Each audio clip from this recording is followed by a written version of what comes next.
You know, I hate to say it, but that might have honestly been the perfect game for the Toronto Maple Leafs, oddly enough.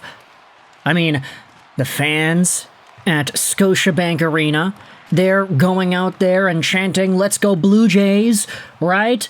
Nice to see the support against the Yankees today, but Toronto, comeback victory. They were down 2-1, and through the powers that be, they were able to claw their way back. Anthony Stolarz with a really big bit of confidence in this hockey game, making 29 saves on the night. And you might say, hey, the Maple Leafs won 5-2 against Montreal. What a bad game it was for the Habs. And honestly, that assessment is very misguided because the Habs did keep this game close. This game was tied for most of the second half. It's just in the third period, a freak play happens where Lane Hudson loses his stick and doesn't have it, whilst Matthew Knies comes in on a breakaway. Results in a Morgan Rielly centering feed, he gets a game winner in tight, and then Toronto gets 2 empty netters to end off the third period. It was a hard-fought game. Honestly, I feel like Montreal kind of got snake-bitten a little bit. But the best part is, for the Habs, they looked good. They were speedy. They were playing with pace. They had a lot of chances to score. Anthony Stolarz just stepped in there and had himself a night. And really, I can't be too disappointed in how things went down as a Montreal Canadiens fan.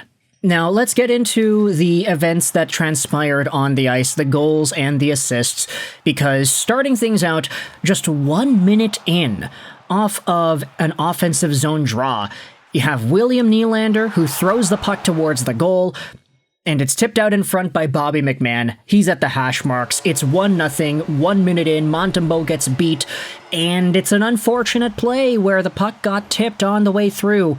Very difficult for a goaltender to stop that one from that distance, and the Maple Leafs hold on to this 1-0 lead until they get themselves a power play. Patrick Laine hooked up Chris Tanev and sent Toronto to the 5-on-4.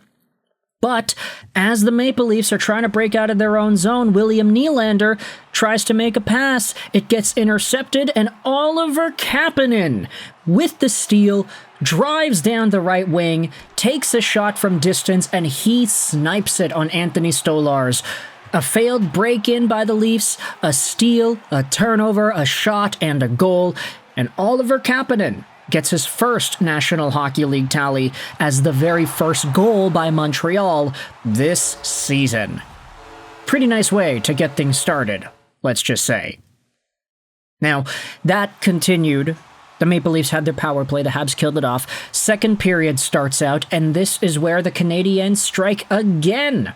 All it took was 1 minute and 30 seconds for Zachary Bolduc to make it 2-1 Montreal. Doc tips the puck up to Bolduc, it deflects over to Gallagher, who walks into the zone, he shoots, and the rebound is right there for Bolduc, who walks right in, dangles it around the goalie, and he scores. It is a 2-1 goal there. Zach Bolduc, his first goal of the season, of course, first as a Canadian, too. Really nice play. Those are the qualities that you want to see out of Bolduc, rushing to the net, nice hands in tight, being able to finish plays off and get some goals in front of the net. He could be a 20-25 goal scorer, especially if he stays there on the second line. Now, things didn't last too long for Montreal with the lead, because just 4 minutes later, you had yourselves Calle Jarnkrok tying things up for Toronto. Toronto has a break-in, they get the puck towards the goal, a big scrum ensues. Eventually, another chance goes towards the goal, and Calle Jarnkrok is right there on the doorstep to sweep the puck, looked like right through the 5-hole of Sammy Montembeault, assisted by Morgan Rielly and Steve Lorentz. So there you go. Nice goal for Calle Jarnkrok. It's not good to see the Canadiens defenseman falling right in front of the play. I think it was Arbor Xhekaj who ended up just taking a little bit of a tumble and not being able to stop Jarnkrok from sweeping it in. But Morgan Rielly, he is able to continuously have an impact today. I thought he was the best defenseman for the Maple Leafs. He's the one who gets the puck on goal, and Calle Jarnkrok buries the rebound. Rielly then scores in the third period to make it 3-2 Toronto. It's kind of a freak play because the Montreal Canadiens, they have a really strong advantage. Lane Hutson had a really good chance in front, and he ended up missing the goal. Very unfortunate play for him. He bumps into Matthew Knies in the process, and eventually the Maple Leafs take the puck back and they rush it up themselves. Lane Hutson then drops his stick as he's charging back against Matthew Knies. For whatever reason, I don't know if his stick was already broken or maybe it was kicked over by the Canadiens teammate of his that was on the side, but either way, Matthew Knies gets a breakaway and Hutson is on his back with no hockey stick. He tries to drag Knies down by pulling him. It doesn't work. Knies gets the shot through, but then the rebound still, it's on the stick of Knies. He throws it out in front for Rielly, who buries it in tight. Just an unlucky play for Lane Hutson. It's kind of funny because like a lot of these Maple Leafs goals, you saw the camera close in on Lane Hutson afterwards as he goes to the bench and he's all sad. It's like, man, Lane, you couldn't have done anything there. Like, you got your stick taken out. You weren't playing with a hockey stick. You kind of just had to wing it. And for some reason, you know, I think there's a bigger emphasis on Lane Hutson now from the camera crews that run these broadcasts because they're like, oh yeah, that's the guy that's supposed to be the top defenseman in Montreal. He's got that spotlight on him. He's very good at scoring points. So, unfortunately, he's on the losing end of that exchange. And then as the Canadiens pull the goalie, you have Auston Matthews from William Nylander makes it 4-2, and then William Nylander from Steven Lorentz and John Tavares makes it 5-2. Good for these two guys, Matthews and Nylander, to get the monkey off of their backs quickly in the very first game of the season.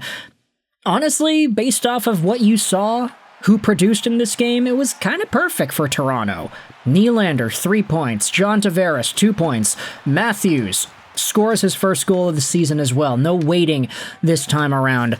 And Morgan Rielly, of course, getting 2 points, a goal, and an assist. He played very well today, despite not being the most played defenseman on Toronto. That honor belonged to Jake McCabe, followed up by Chris Tanev, who both blocked the puck and delivered out some hits today as well.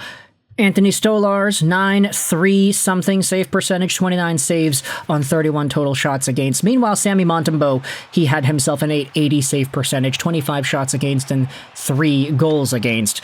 He was fine. Come on. Like, you can't be too upset at a tip out in front or a crazy bounce and a breakaway that gets stopped up and then Rielly's right in front by himself. I mean, it's not really his fault there. Canadiens that looked good. I thought Ivan Demidov was shifty. I thought Zach Bolduc had some opportunities. You know what I actually thought? Noah Dobson might have played his best game in a Canadiens jersey so far, especially based off of the way he played in the preseason. He wasn't really looking all too good in those games, but in this one, he actually was getting his fair share of movement in the offensive zone. Meanwhile, you have yourselves Patrick Laine, who I don't really think had a great game. I didn't think he was really good at all, to be fair, and that's kind of bittersweet because I've got him in a bunch of my fantasy leagues. But overall, for the Montreal Canadiens, they skated well, they moved well, they paced themselves well. It's just not the way they would have wanted things to go. This wasn't really their night, and that's okay, because there are 82 games in an NHL regular season. So with that in mind, let me know your thoughts in the comment section below how the Maple Leafs had themselves a perfect game, really.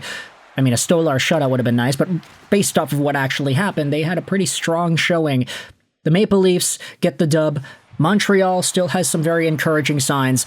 If you enjoyed this video, feel free to hit the like button. If you didn't, then hey, the dislike button's down there for you as well. Comments help out with the algorithm, so I'd appreciate if you got involved in the conversation. I hope you enjoyed this video. And bye.